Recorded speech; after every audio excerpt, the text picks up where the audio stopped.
Turabaha ikaze abakunzi ba Horikana TV, turabaha ikaze abakunzi b'Imana, abakunzi b'ibiganiro vyacu. Imana ibahe umugisha.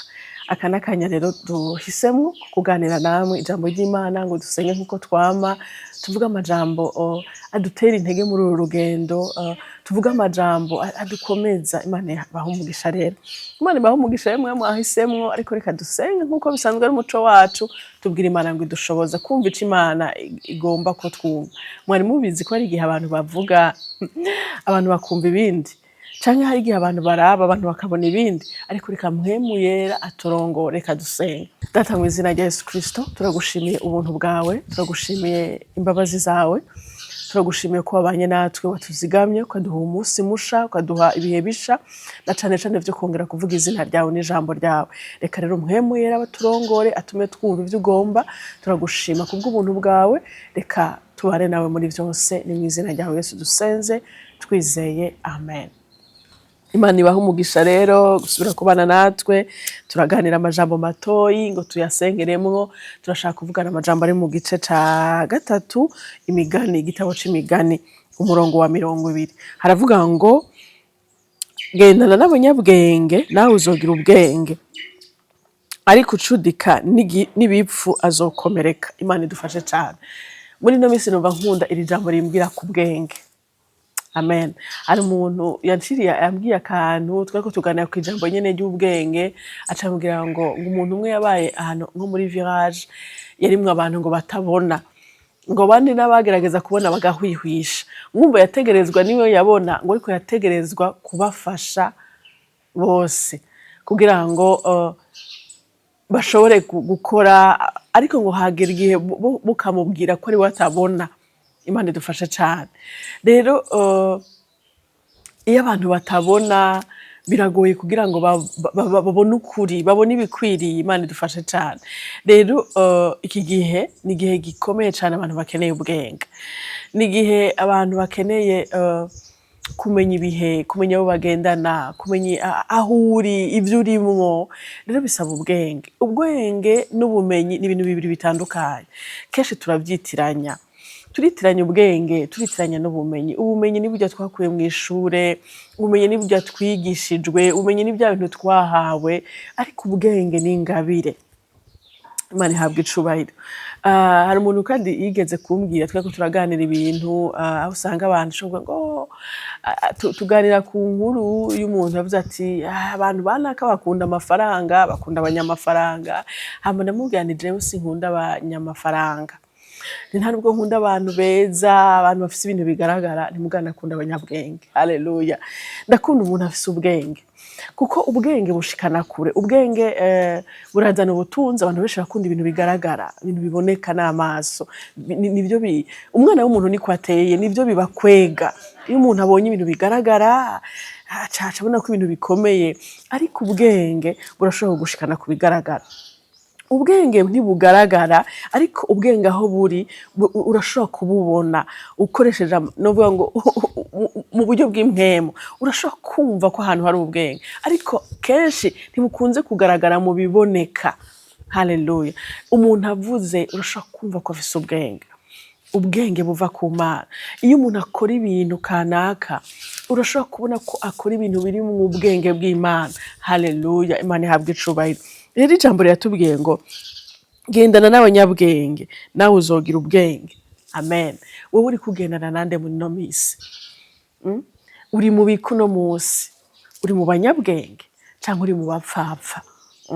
Imana idufashe cane. Babandi bapfa kuvuga ibintu kubera ko nivyo bigezweho kuvuga, babandi bapfa kugenda mu bintu kubera ko nivyo bigezweho kugenderamwo, canke babandi bagendana n'ubwenge bw'Imana. Niwagendana n'abo bantu b'ubwenge bw'Imana ngo nawe uzogira ubwenge. Imana idufashe cane. Ariko ijambo rirakomeza kutubwira ngo ariko ucudika n'ibipfu azokomereka.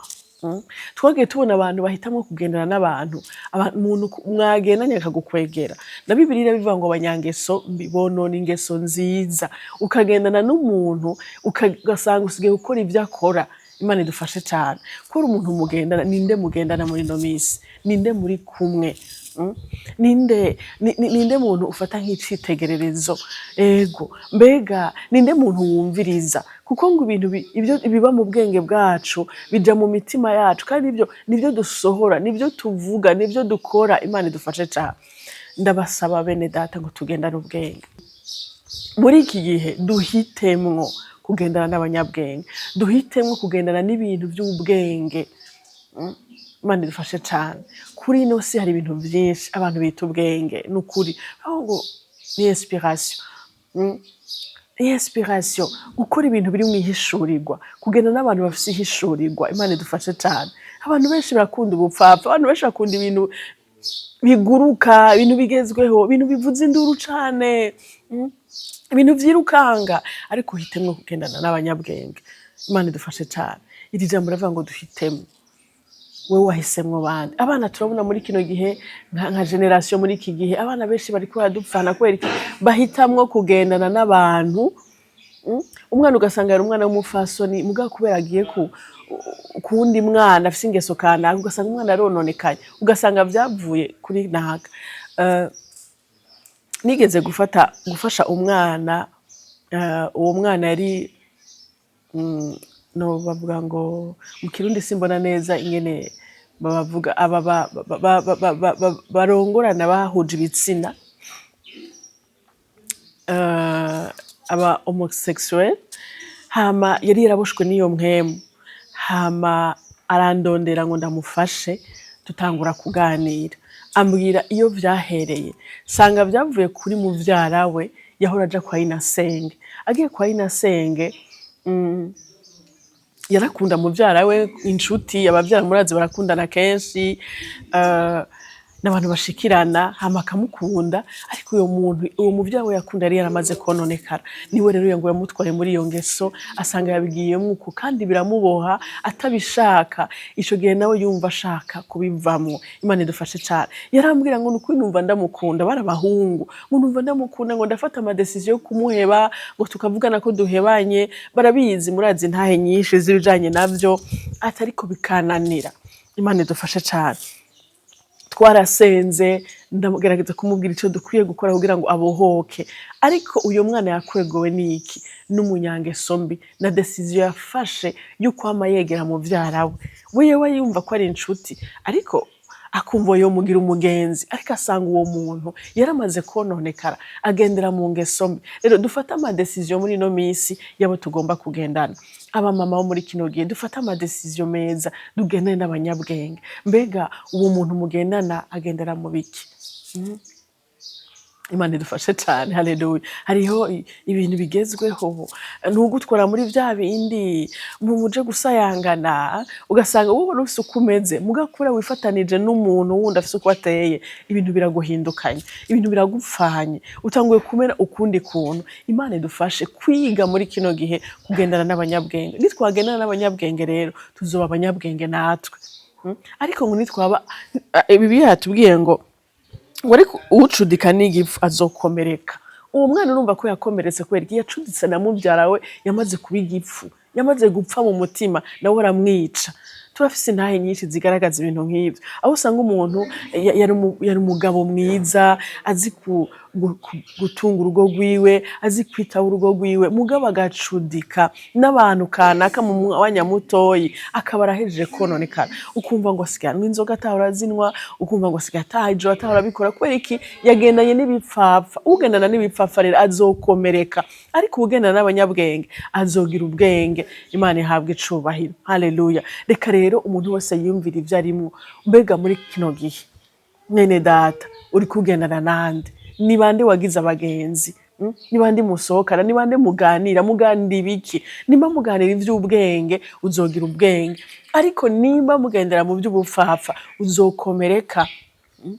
Imana rero dufashe. Naho iwawe ho guhitamwo igikwiriye mu buzima bwawe. Ushaka kugendana n'abanyabwenge, ushaka kuba umunyabwenge, gendana n'abanyabwenge, umviriza ivy'ubwenge, uzoba umunyabwenge. Ushaka gukomereka, ugendana n'ibipfapfa. Reka dusengere muri aya majambo, dusengere muri aya majambo. Imana idufashe guhitamwo neza, guhitamwo abo tugomba kugendana nabo. Ariko kandi nibutse ikindi kintu, nabo kubakana nabo muri kino gihe hariho destiny ikomeye cyane y'imiryango. ariyo yatumye isi ingana uko ibirimwo, kandi ariho havamwo ibintu byose n'umugambi w'Imana.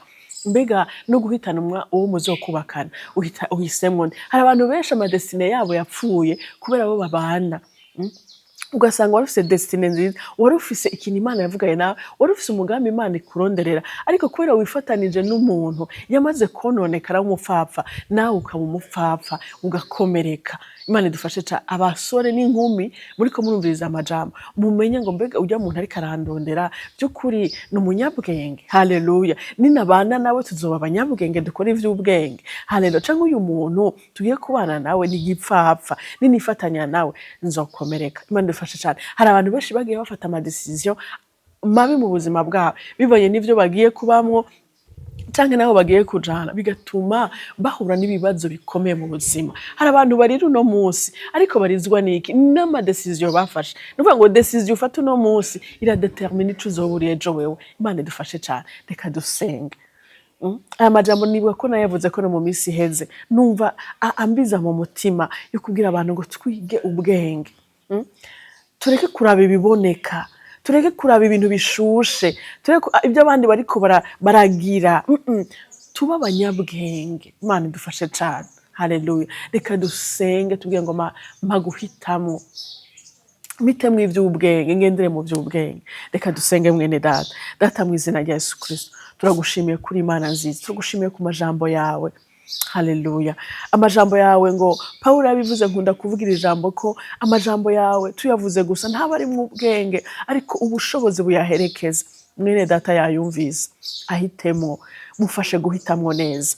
Hari ku kazi akorera, hari amadecision ariko arafata y'ubuzima bwiwe, hari mu rugo rwiwe, hari mu abashaka kuja kubaka, hari abashaka ubuzi, hari abashaka ibyo babamwo, hari abashaka abagenzi. Ariko ndasenga mu izina rya Yesu ngo umushoboze guhitamwo abanyabwenge. Biriya tubwiye ngo nitwahitamwo abanyabwenge tuzoba abanyabwenge, ariko nitwahitamwo ibipfapfa tuzokomereka. Umurinde gukomereka kubw'amadecision ariko arafata n'abo ariko arabana nabo no munsi. Turagushimiye kuri Imana yumva, kandi uri Imana igarura abantu, umugarure, umukomeze gufata icerekezo ciza mu buzima bwiwe. Turagushimiye kuri Imana yumva, turagushimiye ko ijambo ryawe rifise ububasha bwo guhindura no kuduhindurira muri vyose. Ni mu izina ry'Umwami wacu Yesu dusenze twizeye, amen.